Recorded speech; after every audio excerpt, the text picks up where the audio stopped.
श्री शिवाय नमस्तुभ्यम। नमस्कार दोस्तों, आप सभी का स्वागत है। आज हम बात करेंगे 12 ज्योतिर्लिंगों के रहस्यों के बारे में। आइए जानते हैं। ज्योतिर्लिंग भगवान शिव के अनूठे प्रतीक हैं। ज्योति का अर्थ है प्रकाश और लिंग का अर्थ है चिन्ह। ज्योतिर्लिंग का अर्थ है भगवान शिव का कांतिमय चिन्ह। ज्योतिर्लिंगों के पीछे की पौराणिक कहानी। एक बार भगवान शिव और भगवान विष्णु में इस बात पर वाद विवाद हो गया कि सृष्टि का सर्वोच्च रचयिता कौन है। इस विवाद को समाप्त करने के लिए भगवान शिव ने एक विशाल प्रकाश स्तंभ का रूप धारण किया और भगवान विष्णु से कहा, इस स्तंभ का अंतिम छोर ढूंढो। दोनों में से कोई भी उसके छोर को नहीं पा सके। पौराणिक कहानी के अनुरूप इन प्रकाश स्तंभों की अभिव्यक्ति शिव के सभी ज्योतिर्लिंग मंदिरों में पाई जाती है, जिनमें भगवान शिव का ज्योतिर्लिंग के रूप में दर्शाया गया है। भारत में 12 ज्योतिर्लिंग हैं और यह सब हिंदुओं के लिए पवित्र स्थान है। प्रत्येक ज्योतिर्लिंग की स्थापना कैसे हुई है, इसके पीछे की एक अलग कहानी है। प्रत्येक ज्योतिर्लिंग के साथ कोई न कोई पौराणिक कहानी जुड़ी हुई है। नंबर 1, सोमनाथ मंदिर।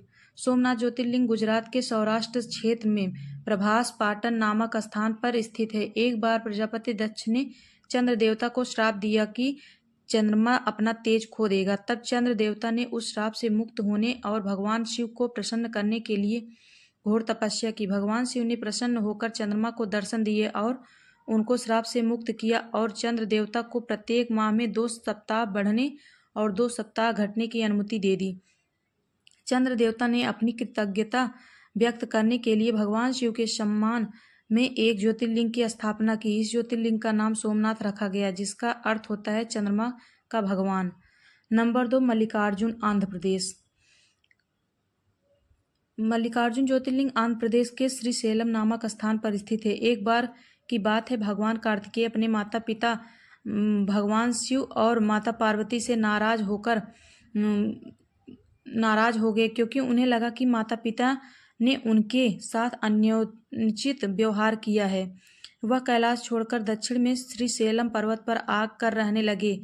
उनके पीछे उनके माता पिता भी आ गए और अपने पुत्र के निकट ही छद्म रूप में आदिवासियों संग रहने लगे। जब कार्तिकेय को इस बात का पता चला तो उसने अपने माता पिता की आराधना की और श्रीशैलम में एक ज्योतिर्लिंग स्थापित किया। कृष्णा नदी के तट पर प्रकट भगवान शिव के इस रूप को अर्जुन और माता पार्वती को मल्लिका नाम से जाना गया। इस प्रकार ज्योतिर्लिंग का नाम उन दोनों नामों से मिलकर मल्लिकार्जुन पड़ा। महाकालेश्वर ज्योतिर्लिंग मध्य प्रदेश के ऐतिहासिक नगर उज्जैन में स्थित है। प्राचीन काल में उज्जैन के राजा चंद्रसेन थे, जो भगवान शिव के परम भक्त थे। उस काल में उज्जैन पर अनेक विरोधी राजाओं द्वारा आक्रमण किया गया।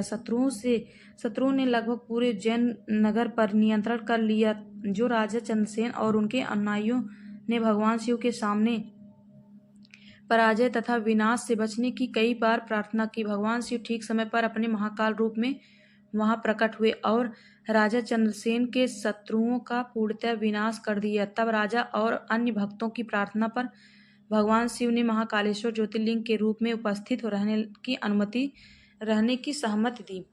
यह उनका काल सम्राट रूप है। नंबर 4, ओमकारेश्वर ज्योतिर्लिंग मध्य प्रदेश के नर्मदा नदी के तट पर मांधाता नामक द्वीप पर स्थित है। इस द्वीप पर राजा मांधाता ने भगवान शिव का आशीर्वाद पाने के लिए घोर तपस्या की थी, इसलिए इसका नाम मांधाता पड़ा। उस समय भगवान शिव राजा के सम्मुख ज्योतिर्लिंग के रूप में प्रकट हुए। मांधाता द्वीप का आकार हिंदी के शब्द ओम के रूप में है, इसलिए इस ज्योतिर्लिंग का नाम ओमकारेश्वर पड़ा। यह ज्योतिर्लिंग ओमकार के भगवान रूप में प्रसिद्ध है। नंबर 5, केदारनाथ ज्योतिर्लिंग हिमालय पर्वत की ऊंची चोटियों के बीच उत्तराखंड राज्य में स्थित है। महाभारत युद्ध के उपरांत पांडवों ने युद्ध में स्वयं द्वारा किए गए अनैतिक कार्यों के लिए भगवान शिव को प्रसन्न करके उनसे क्षमा मांगने के मनोरथ से तपस्या की, किंतु भगवान शिव ने सरलता से अपनी पहचान उनके सम्मुख प्रकट नहीं की, बल्कि भगवान शिव ने एक बैल का रूप धारण किया और उस क्षेत्र में भूमि के नीचे छुप गए। अंत में उन्होंने उस स्थान पर अपनी एक झलक दिखाई और उस स्थान पांडव भाइयों द्वारा एक शिवलिंग की स्थापना की गई। केदार के अनेक अर्थों में एक अर्थ होता है क्यारी अथवा चारागाह, इसलिए इस शिवलिंग का नाम केदारनाथ पड़ा, क्योंकि भगवान शिव ने स्वयं को उस क्यारी चारागाह में छिपाया। उसे भूमि का भगवान भी कहा जाता है। नंबर 6, भीमाशंकर। भीमाशंकर ज्योतिर्लिंग महाराष्ट्र राज्य के पुणे नगर के समीप भोरगिरी गांव में स्थापित है। भीमा रावण के भाई कुंभकर्ण, जिनका वध भगवान राम के हाथों हुआ था, का पुत्र था। अपने पिता की मृत्यु का बदला लेने के लिए भीमा ने ब्रह्मा जी को प्रसन्न करके उनसे अनेक शक्तिशाली वरदान प्राप्त किए। तदुपरांत यह असुर समूचे विश्व के तांडव मचाने लगा।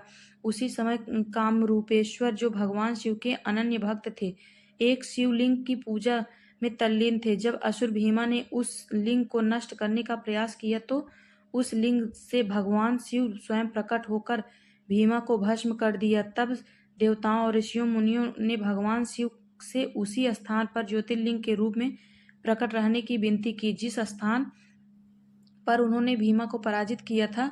इस प्रकार वह स्थान भीमाशंकर के नाम से प्रसिद्ध हुआ। नंबर 7, विश्वनाथ। विश्वनाथ ज्योतिर्लिंग उत्तर प्रदेश के काशी नगर में स्थित है। किंवदंतियों के अनुसार भगवान शिव अन्य सभी देवताओं पर अपना प्रभुत्व स्थापित करने के लिए काशी में पृथ्वी की सतहों को चीर कर एक प्रकाश स्तंभ के रूप में निकले और वह प्रकाश स्तंभ आकाश में अनंत ऊंचाई तक ऊपर उठता रहा। तब सब आकाशीय शक्तियों ने उन्हें विश्वनाथ अर्थात ब्रह्मांड का भगवान कहकर उनका अभिवादन किया। उस स्थान पर जहाँ भगवान शिव ने अपनी महिमा प्रकट की थी, एक ज्योतिर्लिंग की स्थापना की गई। इस ज्योतिर्लिंग से जुड़ी और भी अनेक लोक कथाएं और किंवदंतियां हैं। नंबर 8, त्र्यंबकेश्वर। त्र्यंबकेश्वर ज्योतिर्लिंग महाराष्ट्र राज्य के नासिक शहर के निकट स्थित है। एक समय में ऋषि गौतम और उनकी भार्या वहां निवास करते थे। उनके पास भगवान वरुण द्वारा प्रदत्त एक बिना तल का अक्षय पात्र था, जिसमें निरंतर असीमित अन्न देने की क्षमता थी।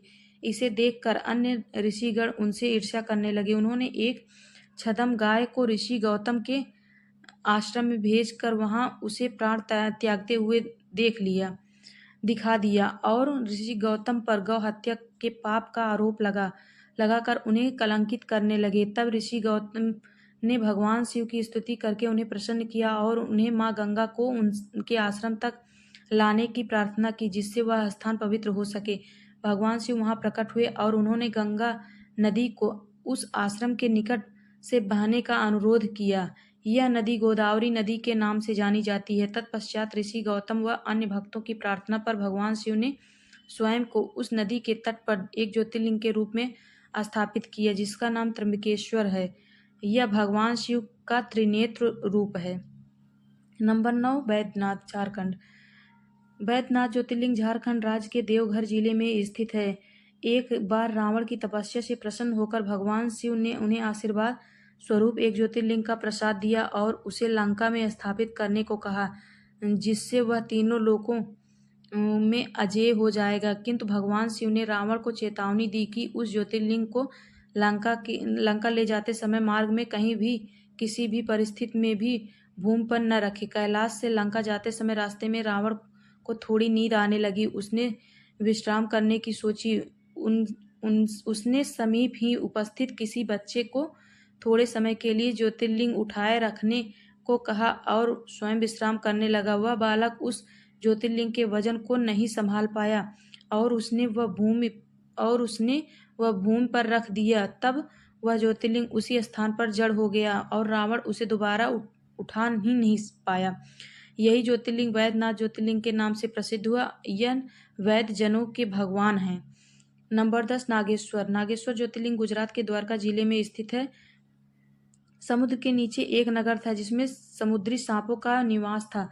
उस नगर में भगवान शिव की भक्त सुप्रिया नाम की एक सर्पिणी को दारुका नामक असुर ने बंधक बना लिया था। उसकी कैद में रहते हुए सुप्रिया और अन्य भक्तों ने निरंतर जाप करके शिव का आवाहन किया। तब भगवान शिव वहां प्रकट हुए और उन्होंने असुर का संहार करके अपने भक्त को मुक्त किया। तब भगवान शिव ने स्वयं को द्वारका में सागर के किनारे नागेश्वर ज्योतिर्लिंग के रूप में स्थापित किया। यह ज्योतिर्लिंग नाग जाति के भगवान हैं। रामेश्वर नंबर 11 रामेश्वरम। रामेश्वर ज्योतिर्लिंग भारत के दक्षिणी छोर पर तमिलनाडु में स्थित है। रावण से युद्ध करने के लिए भगवान राम ने भगवान शिव का आशीर्वाद पाने के लिए इस लिंग की स्थापना स्वयं की थी। यह ज्योतिर्लिंग स्वयं भगवान श्री राम का भी श्रद्धेय है। नंबर 12 घृणेश्वर। घृणेश्वर ज्योतिर्लिंग महाराष्ट्र के औरंगाबाद जिले में स्थित है। वहाँ कुसुमा नाम की एक महिला थी जो भगवान शिव की परम भक्त थी। उसकी दिनचर्या में अपने इष्ट की आराधना प्रतिदिन नियमित रूप से करना सम्मिलित था।